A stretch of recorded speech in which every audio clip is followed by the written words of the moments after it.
presenting by Deep Music.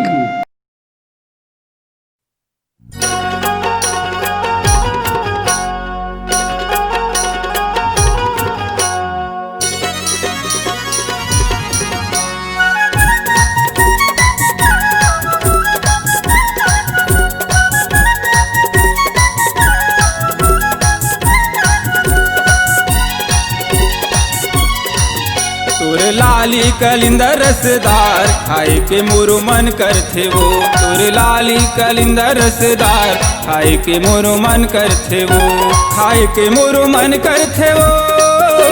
खाए के मोरो मन करथे वो। खाए के मोरो मन करथे वो। खाए के मोरो मन करथे वो। मोरे लाली कलिंदर रसदार खाए मतोला मजा आहीगा। मोरे लाली कलिंदर रसदार खाए मतोला मजा आहीगा।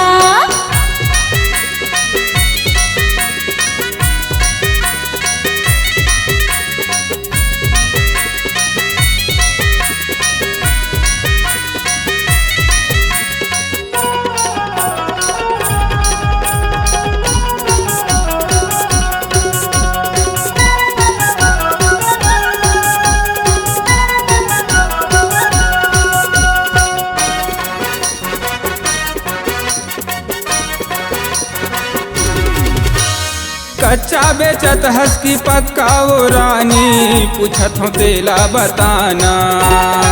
कच्चा बेचत हंस की पक्का वो रानी पूछत हो तेला बताना। लाली कलिंदर रखे हम राजा छू के तय देख लेना।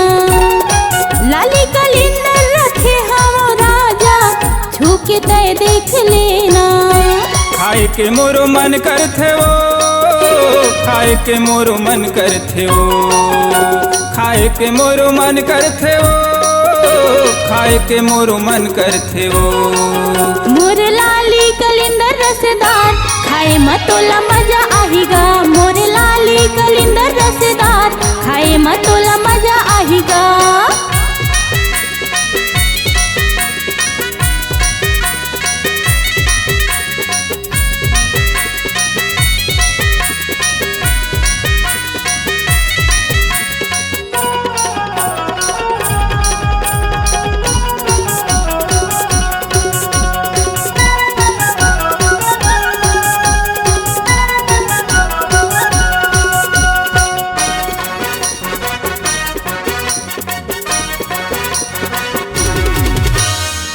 कैसे नगमा बेचत हावस वो एक कलिंदर वाली। कैसे नगमा बेचत हावस वो एक कलिंदर वाली। 20 रुपया नग बेचत हो राजा लेबे तय हाँगा आना। 20 रुपया नग बेचत हो राजा लेबे तय हाँगा आना। खाए के मोरो मन करथे वो। खाए के मोरो मन करथे वो। खाए के मोरो मन करथे वो। खाए के मोरो मन करथे वो। मोर लाली कलिंदर रसदार खाए मतोला मजा आहीगा। मोर लाली कलिंदर रसदार खाए मतोला मजा आहीगा।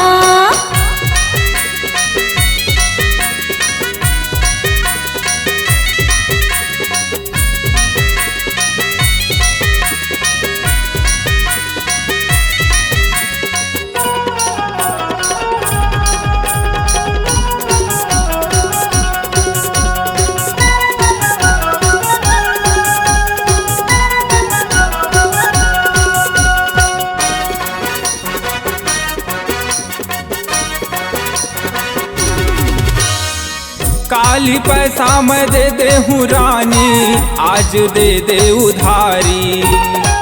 काली पैसा मैं दे दे हूँ रानी आज दे दे उधारी। हाली पैसा मैं दे दे हूँ राजा नहीं देवा तोला उधारी। हाली पैसा मैं दे दे हूँ राजा नहीं देवा तोला उधारी। खाए के मोरो मन करथे वो। खाए के मोरो मन करथे वो। खाए के मोरो मन करथे वो। खाए के मोरो मन करथे वो। मोर रसदार खाए मतोला मजा आहीगा मोरे लाली कलिंदर रसदार खाए मतोला मजा आहीगा खाए के मोरो मन करथे वो खाए के मोरो मन करथे वो खाए के मोरो मन करथे वो खाए के मोरो मन करथे वो मोरे लाली कलिंदर रसदार खाए मतोला मजा आहीगा मोरे लाली कलिंदर रसदार खाए के मोरो मन करथे वो मोरे लाली कलिंदर रसदार खाए मतोला मजा आहीगा मोरे लाली कलिंदर रसदार खाए के मोरो मन करथे वो। नमस्कार दोस्तों, नए नए छत्तीसगढ़ी गाने सुनने और देखने के लिए हमारे दीप म्यूजिक चैनल को अभी सब्सक्राइब करें और बेल आइकॉन के बटन को क्लिक करें।